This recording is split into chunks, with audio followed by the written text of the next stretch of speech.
When our communities need help, Blue Cross and Blue Shield companies step up with partnerships capable of preparing meals for thousands of families in need. Because it's not just about health insurance. We believe it's our responsibility to expand care to rural communities, protect our heroes with safety equipment, support local nonprofits. These are our stories to help build stronger communities for the health of America. Second Opinion with Joan London is produced in conjunction with UR Medicine, part of University of Rochester Medical Center, Rochester, New York. In 1981, the term sandwich generation was coined to describe a group of Americans who are caring for children under 18 and older relatives at the same time. Well, today, millions of families are facing the dual challenge of sandwich caregiving as the population ages and as Americans are having children later. Joining us today is Dr. Roger Oskvig, a specialist in geriatrics and aging at the University of Rochester Medical Center. The stress of being a caregiver, particularly when you're taking care of multiple generations, is an inflammatory process in the body. Christine Peck, a licensed social worker with Lifespan. I think one of the most stressful things is always feeling like you have to do for instead of doing with. Grace Whiting, President and Chief Executive Officer of the National Alliance for Caregiving. Are you aware of how hard it is for families to try to balance all this in addition to whatever grief or complexity they have in their lives? And Shelley Pollard, who will share her story of love and caregiving in the sandwich generation. It's a journey. It's definitely a journey. It's just not one day you're in charge. It's just a slow, gradual change. I'm Joan London, and it's all coming up on Second Opinion.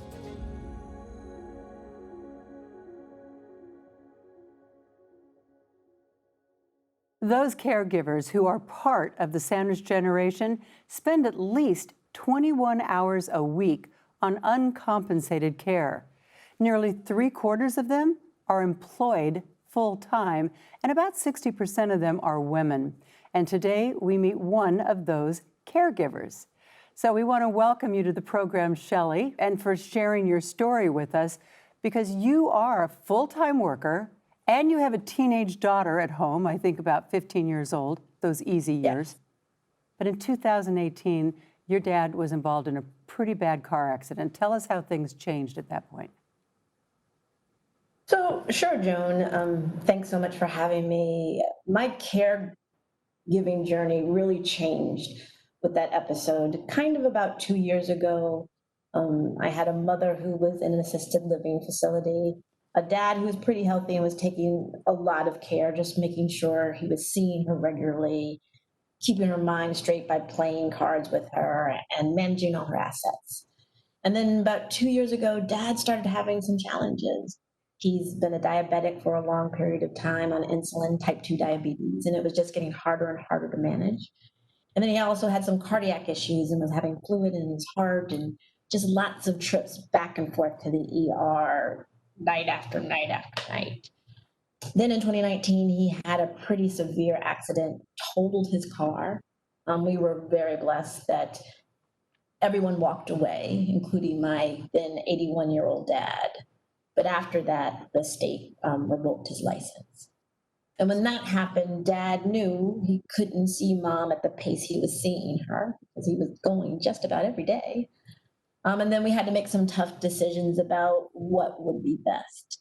And so as a family, my father, my sister, my brother-in-law, and I decided to try and find a place that would be good for both parents.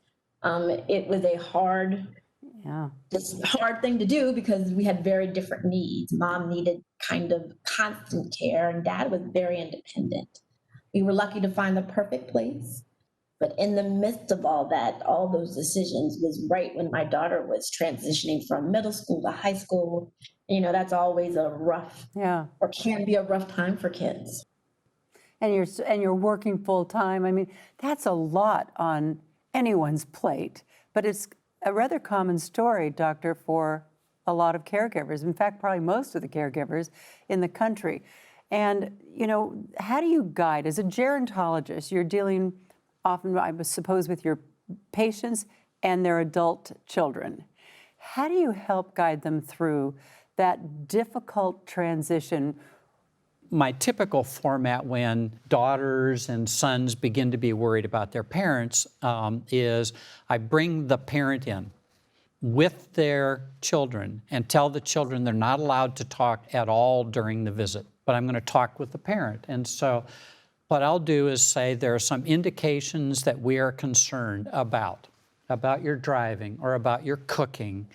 The first time you put yourself or somebody else at risk of harm, that goes away. And just need to be prepared for it. And that's what I'm going to tell your children to do. So the independence that may feel like it's being taken away is my order that they have to carry out to protect them. You're kind of saying, this is going to happen, you can blame me. Yep. Because guilt is a very big part of this. Just the guilt, even though in your heart of hearts that, a parent needs more observation all the time and more help, you still deal with the guilt. Yes, and I would imagine that Shelley, like many individuals, gets that plea from their parents, just like you do from your teenager, about, don't leave me here, take me home. I want to go to some place and visit. I want to see my brother on the East Coast and that sort of thing. And the guilt just gets layered on. Yeah. I'm just struck by that approach. And I'm wondering, one of the things we've talked a lot about in Washington is these new models of healthcare delivery that allow people to engage in shared decision-making, and that it's not necessarily a switch that goes on and off, but even in somebody that might have dementia, that the family is sort of negotiating that experience over time, and that the people who are caring for that friend or family member, that those folks are thinking about, I guess, less like the way you would treat your kids and more like it's sort of your third act in life, as you get older. And so what types of things can caregivers be helpful in supporting that person with, and where does that person's voice really need to shine out? So I'm intrigued by that approach of the caregiver sort of sitting quietly, and also interested to know whether people actually do sit quietly. I was just going to say, and whether they could do that and keep quiet. I did not. Yeah, and Shelley, what changed? I mean, once your dad went into, and he was in independent living, but how did it change life for you? Your relationship, your ability to communicate. How did you kind of change that role as a caregiver? So I have a very supportive family. My sister and I are team players in the care of my family. Her husband is so we're the three amigos. I think what changed the most was just when people get slower. And, I've got to commute an hour from work to come see Dad, and it's taking him a longer time to get to his question. I think you lose a little bit of patience, and just taking over more responsibilities was harder for Dad. Like, I do his medicines now, and, because his medicines, you almost need 3 degrees to do the 37 pills he takes. And so going to more of his appointments was the first step. Then taking on more responsibility, like asking him about his bills and where things were kept. And it's a journey. It's definitely a journey. It's just not one day you're in charge. It's just a slow, gradual change that I welcomed because I had great parents. But it was tricky. It was tricky because I was often deciding between a doctor's visit with my parents and a school activity for my child. See, that's what we see. That juggling act is so, because you had a daughter going to a new school and at a tough age, those young teen years. Is Shelley's story common to what you see all the time, Christine? Because you're a social worker, so you deal with people every day. Is that a pretty common story? It's very common, and there's really a misperception that when you have a loved one that goes into a supportive but independent living situation, that there's more supports and that a caregiver may have reduced responsibilities. So in some ways, you have some reduced responsibilities, but, as I hear Shelley, you talk about, there's still medication management. There's still, making sure that your parent has everything that makes them comfortable and, special toiletries and everything else that they Laundry. need. I did laundry for a long time. Right. So there's Shelley shaking her head, yes. yes. And so while there are wonderful supportive housing options for older adults that offer socialization and so much more, there is still the caregiving responsibility, maybe in a little different way. And then the guilt. Oh yeah. The guilt was horrible, when you have to have your 10-year-old say, well, we're going to go see Mimi. And she's like, well, I wanted to go to my girlfriend's house. And you're like, well, we're going to go see Mimi first. And, a 10-minute visit turns into an hour because mom got sick, or the nurses are asking you questions, or you don't like the way a room is set up. And my daughter had a lot of sacrifices. Even the times in the middle of the night, I get a call and I wouldn't know, do I take my daughter with me to the hospital while I care for a parent? Or do I call someone to come here in the middle of the night? I mean, there's a lot of balances and juggling you do. I'm really blessed. I have a supportive network between my child's family and great, great friends. But this is a teaching moment right now, Shelley, for everybody that's watching, that's one of the things that really makes the journey much easier, is when you have the ability to pull in family members or friends to have that supportive team. Grace, we're hearing Shelley's story, but talk to us about the numbers of Americans in this country who are all dealing with this sandwich caregiving situation. Yeah, so there's lots of different ways I think you can be sandwiched. And in the research that we've done with AARP, we do a study roughly every 5 years called Caregiving in the US. And that most recent report, we think there's 53 million Americans who are caring for someone of any age with a healthcare need or a functional disability. What's, I think, most fascinating about these families who are sandwiched is about 11% of that 53 million are the sandwich caregivers. The other thing I would say, it's interesting, Shelley, to hear you talk, and Christine, to hear you talk about that sense of guilt. And Joan, I think you're right to raise it. We ask about that emotional stress on caregivers, in addition to other kinds of stress, financial, health, and wellness. But we also asked if people felt like caregiving brought a sense of meaning and purpose into their life. And it's only about half of caregivers that say yes to that. And part of the difference is that attitude and having that additional support around you so that you can balance the positive and the more, stressful sides of caring. Well, because otherwise it can just become so overbearing and so stressed. Clearly the numbers show us that caregivers, people giving care to someone else, have, more health problems, even have shorter lifespans. How do you advise families? This description of sandwich generation actually is a good analogy, because what you have is the nutrient, Shelley, in between two pieces of bread, her parents and her daughter. And so the important thing is that, you take care of the nutrient in that sandwich, because if that fails, the bread on both sides loses what they need. Shelley, I know that your mom passed away earlier this year. I'm so sorry that you have to deal with that, but how did that affect you and also your dad? The passing of my mother was challenging. My parents would have been married 59 years this year. Wow. So you can imagine how hard it was. And when mom had been in hospice prior to her, she started declining. We put her in hospice, and she was just getting hard to look at. I mean, she had some really bad mannerisms, and dad was still going every day. And I remember saying to him one day at lunch, Daddy, you don't have to go every day. I worry about your health and your mental capacity going to see her when this is such a hard time? And he looked at me like I was two, and he said, "That's my wife. That's what I'm Ah, supposed to do." And so that type of relationship is a one of a thing. And so the challenge with mom's passing, the hardest thing was COVID-19, and that he's been quarantined for the past 6 months, that we weren't able to have a oh, homegoing service sure. for mom right away.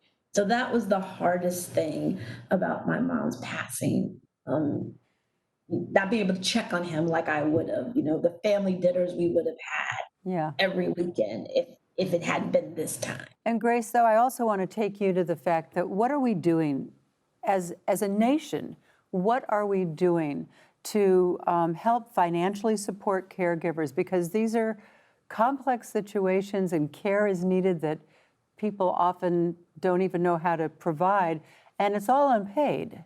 That's right, Joan.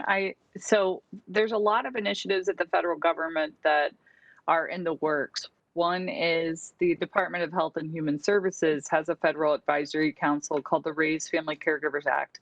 And essentially, they're coming up with a plan, a national strategy for how we're going to support caregivers in several different domains.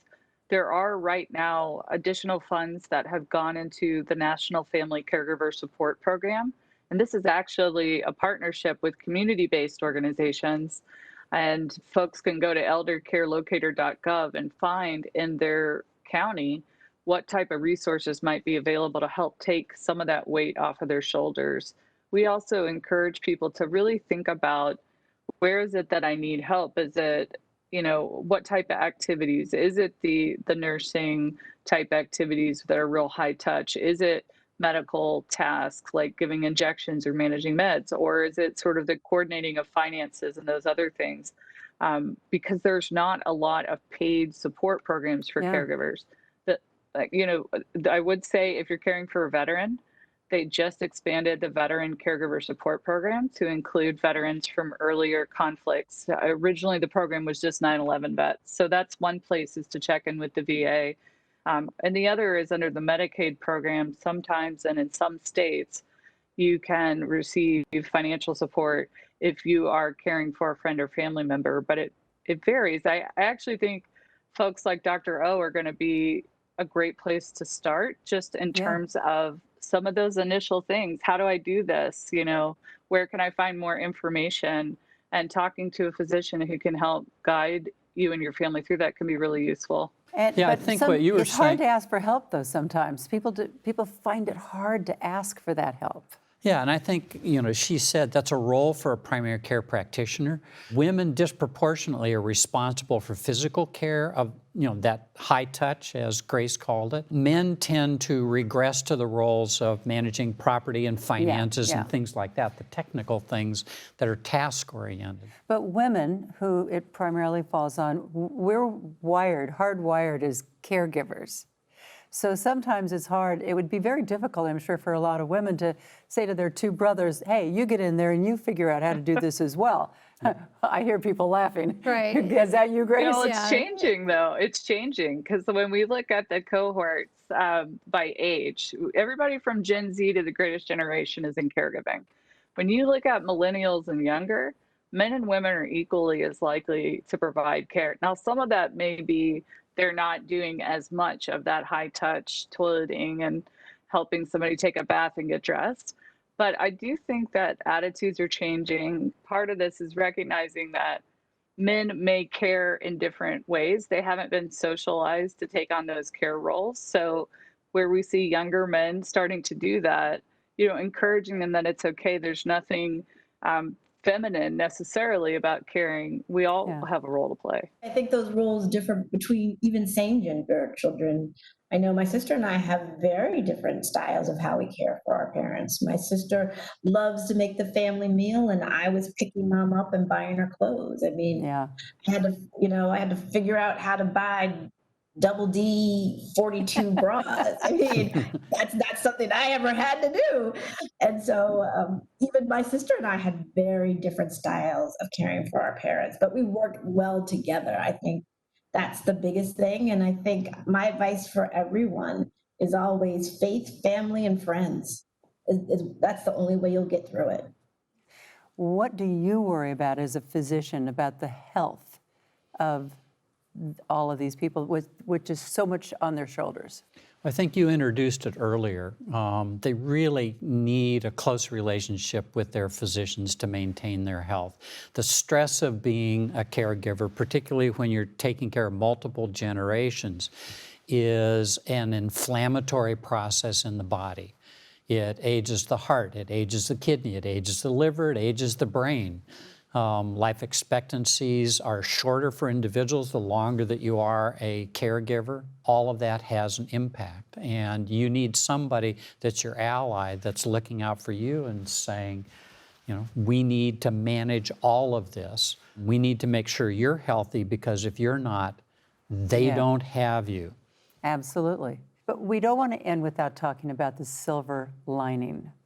That definitely comes. I mean, I know I had it with my mom when I was back with her as much as I was during the process of being in charge of her health care. And being part of your parents, your loved ones' healthcare team is so important. The more that you learn and understand about, you know, their challenges, and the more that you can learn and understand about their strengths, and be able to spend more quality time and be able to focus more attention on, we talk about the child becoming the parent, and there are times when you feel like that you need to make choices on behalf of your parent, but you don't want it to be like that all the time. I think one of the most stressful things is always feeling like you have to do for instead of doing with, and really having that, coming back around to that positive relationship, like both, Shelley mentioned and Grace too, about being able to come back around and hear each other's voice. And there are precious moments that are part of the caregiving experience. What do we need to do to better this situation for 53 million Americans? So part of this, I think, is really from a policy level, thinking about how we can build better pathways. Can we make it easier for physicians to spend time with family members? Can we make it easier for service providers who give things like respite to really connect with people, so that the caregivers don't have, it's not sort of the end of the line. I think the other thing is, right now, one of the biggest things we're seeing is that sense of isolation. And so it's funny, as we're talking about different siblings, like, I know that ironically enough, I probably would be a terrible caregiver. I feel like I would be coming in and like clapping and be like, buck up, you're fine, And so, but then I think about all the caregivers that I know that we interact with, and how selfless you have to be to take on that role, that you forget to advocate for yourself. So that same energy that, I might not be very good at doing the day-to-day caregiving, I can apply that more sort of advocacy part and advocate for that person, whether it's within the health systems, it's helping with insurance, helping to get other services for the person, noticing what they're going through, or even calling Congress and saying, what are you doing about this? And I think that's something for a lot of people to think about, because they see people in their network who are doing caregiving and they say, gosh, what can I do? And I think not just asking that question in our heads, but going to people and saying, how can I help? That would go a long way. And then bringing it to the people who control these systems, whether it's the doctor, your health insurance company, or your congressman, saying, are you aware of how hard it is for families to try to balance all this, in addition to whatever grief or complexity they have in their lives? And let's give them back that chance to just be with that person and to love them, and to not have to constantly be trying to do all these other things we ask them to do.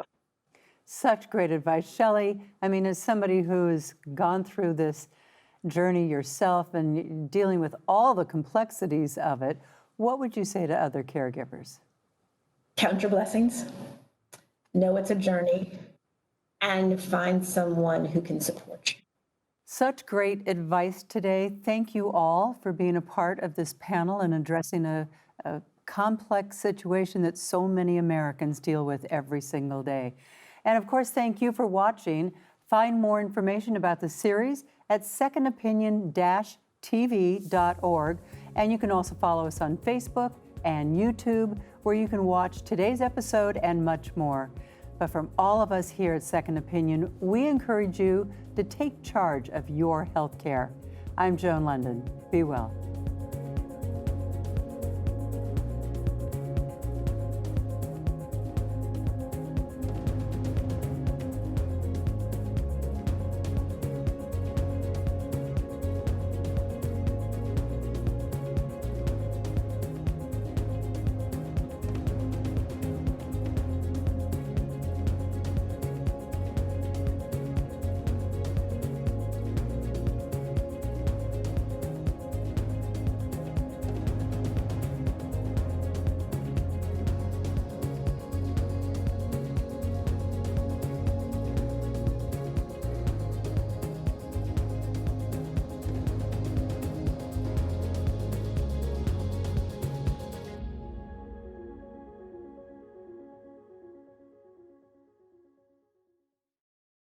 When our communities need help, Blue Cross and Blue Shield companies step up with partnerships capable of preparing meals for thousands of families in need. Because it's not just about health insurance. We believe it's our responsibility to expand care to rural communities, protect our heroes with safety equipment, support local nonprofits. These are our stories to help build stronger communities for the health of America. Second Opinion with Joan London is produced in conjunction with UR Medicine, part of University of Rochester Medical Center, Rochester, New York.